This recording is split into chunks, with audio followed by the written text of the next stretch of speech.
Hello all, welcome to my YouTube channel கதை போமா. அழகே அழகு சீரியலில் நாளைக்கான எபிசோடில் என்ன நடக்க போகுதுன்னு பார்க்கலாம் வாங்க. அதுக்கு முன்னாடி என்னோடய சேனலை சப்ஸ்கிரைப் பண்ணாதவங்க சப்ஸ்கிரைப் பண்ணிக்கோங்க. இந்த வீடியோ பிடிச்சவங்க கண்டிப்பாக ஒரு லைக் போட்டு போங்க.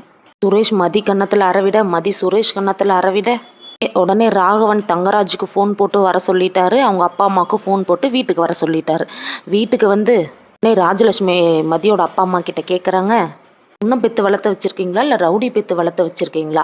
வீட்டில் கட்டின புருஷனை இப்படி தான் எல்லாரும் அடிச்சிட்டு இருப்பீங்களா அப்படின்னு கேட்க, மதி அவங்க அம்மா உடனே, என்ன மதி அவங்க சொல்கிறதெல்லாம் உண்மையா, நீ அடிச்சியான்னு கேட்க, என்னம்மா அப்போ நாங்கள் எல்லாம் பொய் சொல்லிட்டு உட்காந்துருக்கோமா இங்கே அப்படின்னு சொல்ல, மதி சொல்கிறாங்க, அம்மா நான் எதுவும் வேணும்னே பண்ண கிடையாது, அவர் என்னை அடித்தாரு, நான் அதனால தான்மா நான் திருப்பி அடித்தேன் அப்படின்னு மதி சொன்னோடனே மதியோட அப்பா அம்மா ரெண்டு பேரும் சுரேஷை திரும்பி பார்க்குறாங்க.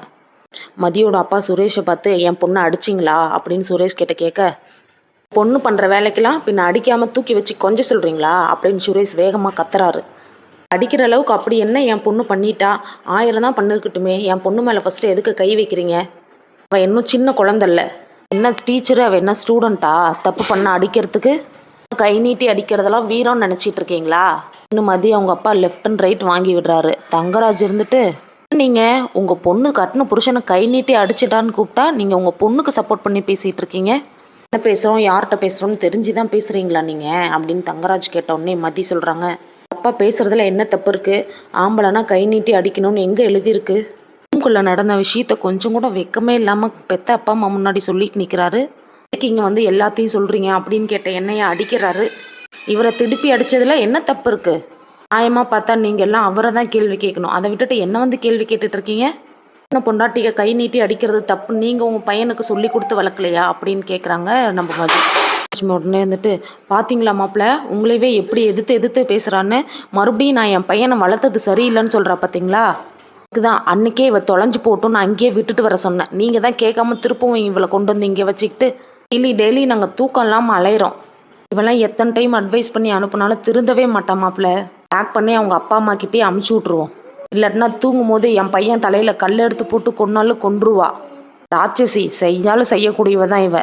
இனிமேல் இவளை நம்பி என் பையனை நான் தனியாக விட முடியாதுப்பா சாமி. இனிமேல் ஒரு நிமிஷம் கூட இவன் இந்த வீட்டில் இருக்கவே கூடாது. என் வீட்டில் இருந்துட்டு என் பையனையே திருப்பி அனுப்புறா.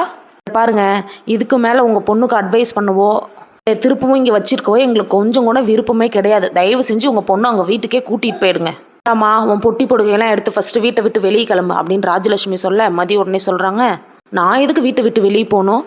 இந்த வீட்டில் உங்களுக்கு என்ன உரிமை இருக்கோ அதே உரிமை எனக்கும் இருக்குது. இது என் வீடு. நீங்கள் தானே கல்யாணம் பண்ணி கூட்டிகிட்டு வந்தீங்க.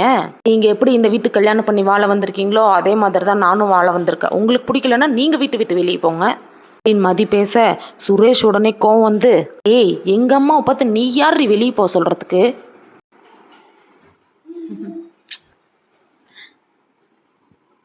இது அவங்க வீடு, அவங்க இங்கே தான் இருப்பாங்க. ஓ அப்படியா, இது அவங்க வீடா? அப்படின்னா வாங்க ரெண்டு பேரும் சேர்ந்தே வெளியே போவோம். நீங்கள் தானே கல்யாணம் பண்ணி கூட்டிகிட்டு வந்தீங்க. நான் வெளியே போனால் நீங்களும் தான் வெளியே வரணும். வாங்க ரெண்டு பேருமே போகலாம் அப்படின்னு சொல்லும் போது, ஓ இப்போ தான் நீ என் பொண்டாட்டின்னு தெரியுதோ?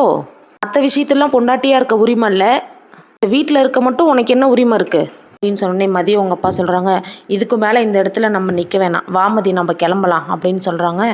மதி உடனே இருந்துட்டு, இல்லைப்பா நான் எங்கேயும் வரல, தப்பு பண்ண அவங்களே இங்கே தைரியமாக இருக்கும்போது நான் ஏன்ப்பா சும்மா வீட்டுக்கு வரணும்? அவங்க தானே மிரட்டி ஃபஸ்ட்டு கல்யாணம் பண்ணிட்டு வந்தாங்க, நீங்கள் தானேப்பா என்னை கல்யாணம் பண்ணி வச்சிங்க. இப்போ அங்கே வான்னு கூப்பிட்டா என்ன அர்த்தம்? அது என்ன இருந்தாலும் நானே பார்த்துக்கிறேன்ப்பா, நீங்கள் ஃபஸ்ட்டு வீட்டுக்கு கிளம்புங்க. அவங்களுக்கு வேறு வேலை இல்லை, சும்மா இப்படி தான் கூப்பிட்டுட்டு இருப்பாங்க. எந்த பிரச்சனையும் வரக்கூடாதுன்னா மாற வேண்டியது அவங்க தான்ப்பா, நம்ம ஒன்றும் கிடையாது. பேசிகிட்டு இருக்கும் போதே உடனே தங்கராஜ் சொல்கிறாங்க, ஏம்மா நீ வேலைக்கு போனாதான் ரொம்ப பிரச்சனை பண்ணுற. சரி வேலைக்கு போகாமல் வீட்டில் இருந்தாவது அமைதியாக இருப்பான்னு பார்த்தா இப்போவும் நீ ஒழுங்காக இருக்க மாட்டே இருக்கிற போலையே. ஆம்பளைங்கன்னா அப்படி இப்படி இருக்க தான் மதி செய்வாங்க. நம்ம தான் கொஞ்சம் பார்த்து பக்குவமாக நடந்துக்கணும். ஒரு கோவத்தில் ஆம்பளை கன்னத்தில் அடிச்சிட்டா நம்ம திருப்பி அடிக்கிறதா? சரி உன் கிளாஸில் ஒரு பையன் தப்பு பண்ணிட்டான், நீ அடிக்கிற, அவன் உன்னை திருப்பி அடிக்கலாமா? நீ வந்து இப்படி தான் பேசிகிட்டு இருப்பியா அப்படின்னு தங்கராஜ் கேட்க, மதி உடனே இருந்துட்டு, ஃபஸ்ட்டு ஒருத்தங்க மேலே கை வைக்கிறதே தப்பு. நான் எந்த ஸ்டூடெண்ட்ஸையும் அடிக்க மாட்டேன்.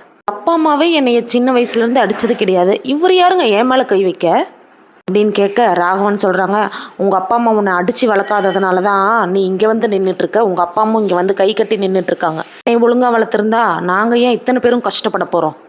திருப்ப என் வளர்ப்பை பற்றி பேசாதீங்கன்னு சொல்லிட்டேன். சுரேஷ் உடனே இருந்துட்டு எங்கள் வீட்டில் அப்படி தாண்டி பேசுவாங்க, என்னடி பண்ணுவ அப்படின்னு திருப்பவும் மதிக்கிட்ட எழுந்திரிச்சு போகிறாரு. மதி அவங்க அப்பா சுரேஷ் எழுந்திரிச்சு அடிக்க வர்றாரு.